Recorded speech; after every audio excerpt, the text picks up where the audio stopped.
All right, we've looked at cell similarities, so now let's look at cell differences. Cell differences.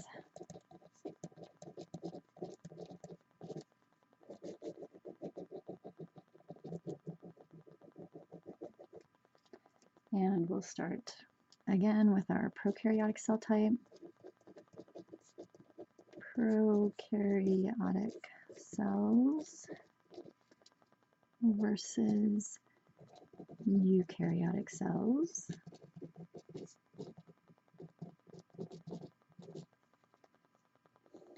And you already know what that means by this point in time.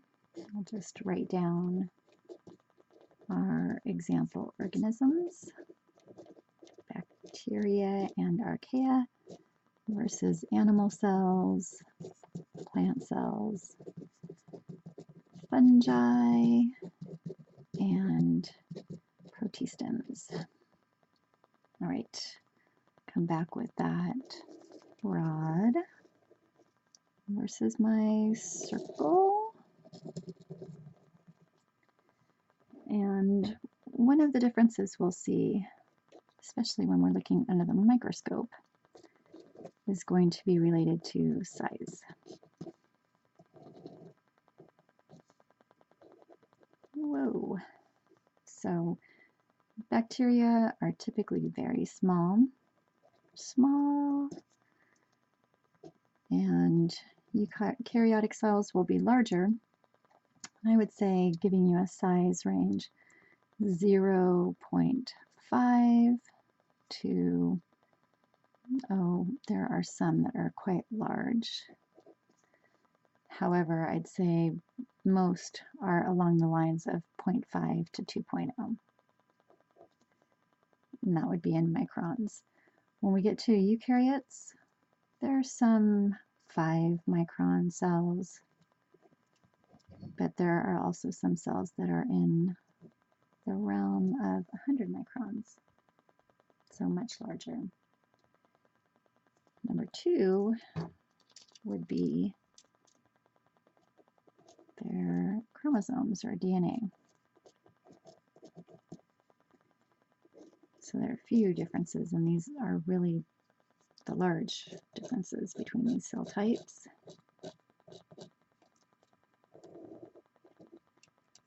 We already mentioned single circular chromosome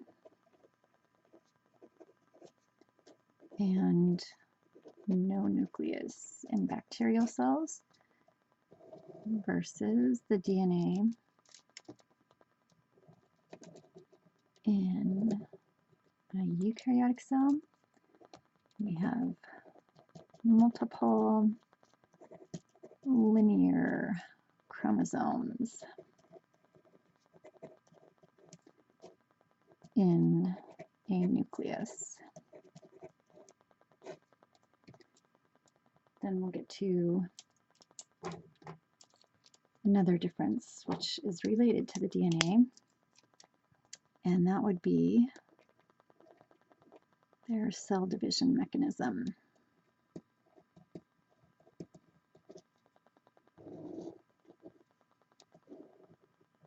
So since the DNA is enclosed in a nucleus in eukaryotes, cells will divide their nucleus, which is termed mitosis. And you've already learned all of the steps of mitosis. So replication of bacteria is even simpler. They go through the process of binary fission, which is lickety-split, replicating that single circular chromosome and dividing.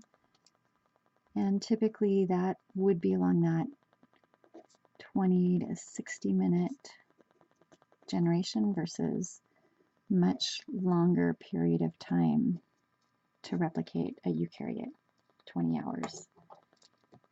And a fourth difference here will be in the ribosomes.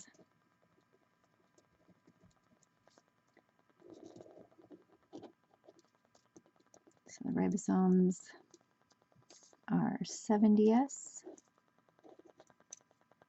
free-floating in cytoplasm.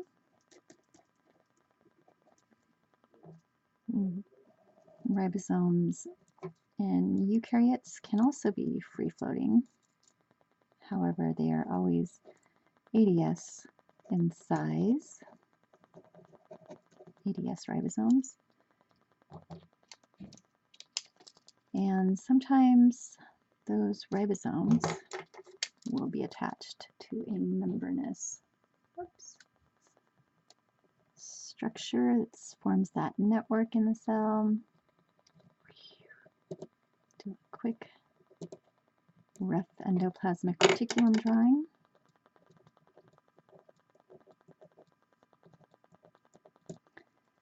So ADS ribosomes can be free-floating or bound to the rough endoplasmic reticulum, rough ER.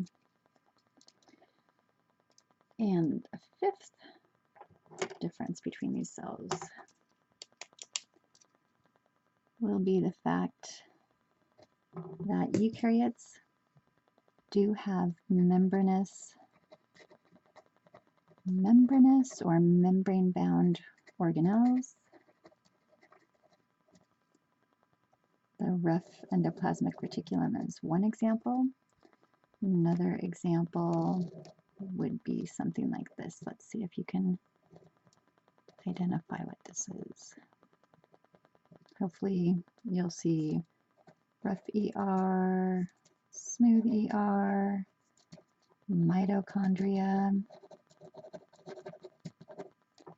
and then you do have your Golgi apparatus as well. Oops.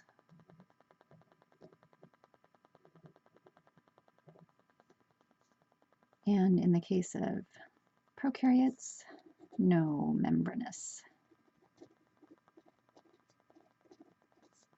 organelles.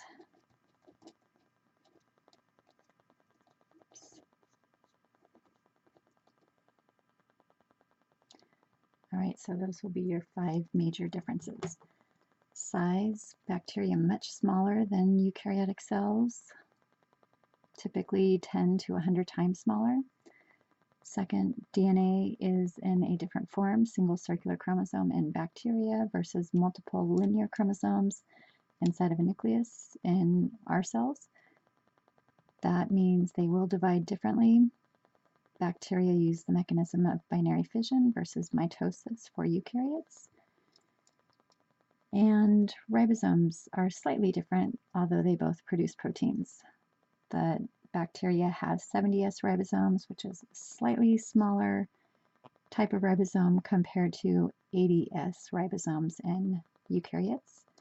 And finally, number 5, there are no membranous organelles in bacteria. However, our cells do have mitochondria, Golgi apparatus, rough endoplasmic reticulum.